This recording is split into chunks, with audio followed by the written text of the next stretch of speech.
Hi everyone, welcome to Samju Learning. This is Rohit Dagar. This is the SMAP initiative. Day 9, one high quality question we are practicing every day. If you want to participate, simply download the Samju Learning app, join us on Telegram, you'll find the links in description and you can get started. Right, so आज का question काफ़ी convergence वाला question था. Multiple linkages. How can India maintain a balance between environment sustainability, livelihood for the poor and overall economic growth of the nation? A very tough question, very confusing question. इसका कोई set answer नहीं है, कोई step wise आप नहीं जा सकते इस आंसर में. हर किसी का अपना अपना अलग अलग अप्रोच हो सकता है, हर किसी के अलग अलग पॉइंट्स होते हैं. You can write hundreds of points on a question like this, so there is no template, no model answer for this. We'll look at two good answers today. The first one is from Vishnuvardhan Reddy Kote. Vishnuvardhan, a very good answer. Big shout out to you. But while we are discussing this question, एक चीज़ आपको यहाँ पर समझनी है. ऐसे जो paradoxical question होते हैं जिसमें कोई भी क्लियर पैरामीटर नहीं होता, कंफ्यूजिंग स्टेटमेंट्स होती हैं, बहुत ही ब्रॉड कॉन्टेक्स्ट होता है जिसमें आपको पता है कि बहुत बड़ी बड़ी कहानियाँ, बहुत सारे पॉइंट्स, बहुत सारे examples, quotations, case studies, multiple possibilities हैं. ऐसे क्वेश्चन को हमेशा सबसे पहले अटेम्प्ट नहीं करना चाहिए, because this is a question where you would write each and everything, even then you are not sure that this is the perfect answer that you could write. इसलिए पहले सिंपल और ऐसे क्वेश्चंस को attempt करना चाहिए जहाँ पे आपको नॉलेज ज़्यादा हो. इस क्वेश्चन में आपको नॉलेज ज़्यादा हो सकती है, लेकिन ये ध्यान रखना है कि ऐसे क्वेश्चन में कोई गारंटी नहीं है कि आप अच्छे मार्क्स लेके आ पाओगे. मैं ये नहीं कह रहा हूँ कि ऐसे क्वेश्चन को लास्ट में करो, लेकिन ऐसे क्वेश्चन को सबसे पहले आधे घंटे में बिल्कुल मत करो. In the first half an hour, 45 minutes, you have to gain confidence by writing answers where you are absolutely sure, where you know you can gain good marks. And the number of questions that you attempt in the first 45 minutes give you a lot of confidence कि आप आगे अच्छे answers आप automatically लिखने लग जाओगे. Anyways, no set answer for this. सबका discretionary approach होगा. लेकिन यहाँ पर एक बहुत ही कॉमन पॉइंट था जो आपको पकड़ना बहुत ज़रूरी था और उसके बेसिस पे आपको अपने पॉइंट्स को फ्रेम करना था. क्वेश्चन में हिंट दिया हुआ है और वो हिंट वही पकड़ पाएगा जिसने बहुत ही थरली रिवीजन किया है और जिसने टॉपिक्स की डेफिनेशन समझने की कोशिश की है. कोई डीप अंडरस्टैंडिंग की मैं बात नहीं कर रहा हूँ, लेकिन when you are reading at least pay attention to what you are reading. For example, the question says how can India maintain a balance between environment sustainability, livelihood for the poor and overall economic growth of the nation. 3 pillars, इनके बीच का balance बताना है. If you look at the definition for sustainable development, वो क्या होती है? It is a balance between economic development or growth along with social development and a keen eye over environmental sustainability. इसे हम सस्टेनेबल डेवलपमेंट बोलते हैं. तो यहाँ पर आपको सस्टेनेबल डेवलपमेंट बार बार बोलना था, सस्टेनेबल डेवलपमेंट गोल्स का भी जिक्र करना था, उसके बेसिस पे आंसर फ्रेम करना था. And after you have defined sustainable development, you have to talk about 1 or 2 lines, just timeline की ब्रंटलैंड रिपोर्ट आई थी, उसके बाद किस तरीके से अर्थ समिट हुआ था, फिर रियो +5, 10, 20 तक आते आते eventually we came to an environment where sustainability was very important और SDG की टाइमलाइन डिफाइन करने की कोशिश की गई. पहले तो सोचा गया कि सस्टेनेबिलिटी के ऊपर काफ़ी काम हो जाएगा, एजेंडा 21 आया था, but that could not be feasible. It was realized कि कंट्रीज इतनी जल्दी नहीं कर पाएंगी ये. फिर 2030 को इवेंचुअली गोल रखा गया कि इस टाइम तक हम सस्टेनेबिलिटी अचीव करने की कोशिश करेंगे. सस्टेनेबल डेवलपमेंट के ऊपर 2030 तक काफ़ी कुछ काम होना था. ये ब्रीफली इंट्रोडक्शन में आप लिख के इन 3-4 lines you can immediately move on to the paradox कि ग्लोबलाइजेशन हुई. उम्मीद ये की गई थी कि globalisation would connect the world in a very comprehensive way, जिससे कि अमीर लोग भी, गरीब लोग भी, इन तक टेक्नोलॉजी, इन तक काफ़ी फिनिश्ड गुड्स, इन तक इंफॉर्मेशन पहुंचेगी and they would be enabled in an environment where they can grow socially, economically, with better health facilities, educational facilities. बहुत कुछ सोचा गया था ग्लोबलाइजेशन से ट्रिकल डाउन इफेक्ट होगा. ये ट्रिकल डाउन इफेक्ट होना शुरू हुआ, बट इसमें एक दिक्कत ये आई कि रिच और पुअर के बीच में डिवाइड इंक्रीज होता चला गया, because the rich got access to the facilities provided by globalization very early and they kept on reaping the benefits in a way कि जब तक ये facilities पुअर तक पहुंचने की situation आने लगी, rich were getting richer and richer. So if Ambani had doubled up his wealth, ऐसा पुअर लोगों के साथ नहीं हो पाया. अगर पुअर आदमी की वेल्थ में सिर्फ 10% का इजाफा हो पाया है तो अंबानी अपनी वेल्थ को उस टाइम पे डबल कर देता है. Just a hypothetical case. Someone who has access to capital, who has access to more infrastructure, education, better health facilities already would reap more benefits out of globalization. पहला aspect तो ये हो गया. And the rich in the society as well, the rich countries in the world are responsible for more environmental degradation. So advantage अमीर लोग ले रहे थे, अमीर देश ले रहे थे, and the poor who were dependent on the environment had to pay for this price. ये situation create करनी थी आपको while beginning the body.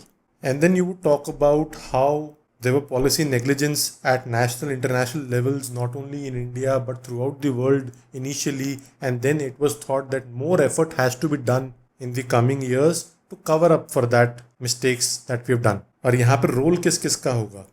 Government का रोल होगा, स्कीम्स पॉलिसीज आती रहती हैं, स्कीम्स तो बहुत सारी हैं, आप सारी स्कीम्स तो आप कोट नहीं करोगे, एक दो इंपॉर्टेंट चीज़ें लिख दो, that is enough just to show that you are touching upon this issue as well. NGOs का रोल है यहाँ पे, सोसाइटी का भी रोल है, मल्टीलैटरल ऑर्गेनाइजेशंस का रोल है.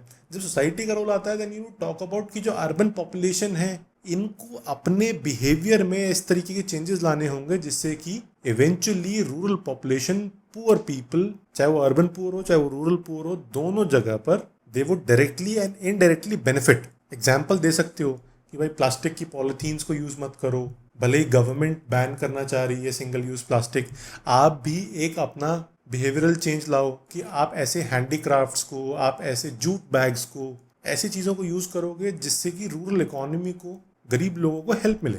माइनर फॉरेस्ट प्रोड्यूस के पॉइंट ऑफ व्यू से आप बात कर सकते हो. You can talk about not using certain products which lead to environment degradation, जिससे कि जो ट्राइबल पॉपुलेशन है, जो रूरल पॉपुलेशन है that is dependent on forests continues to get a sustainable livelihood as deforestation would decrease, क्योंकि demand decrease हो रही है सर्टन प्रोडक्ट्स के लिए.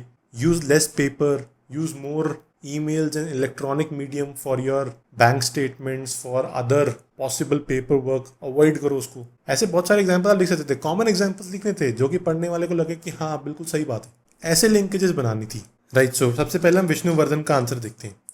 Vishnuvardhana talks about environmental sustainability. Introduction is very good, short and crisp, but जब आप यहाँ पर लिख रहे हो आई कैन अंडरस्टैंड कि आपने ये दिखाने की कोशिश की है कि environment is not just about atmosphere, it is about lithosphere, hydrosphere and atmospheric pollution and degradation as well.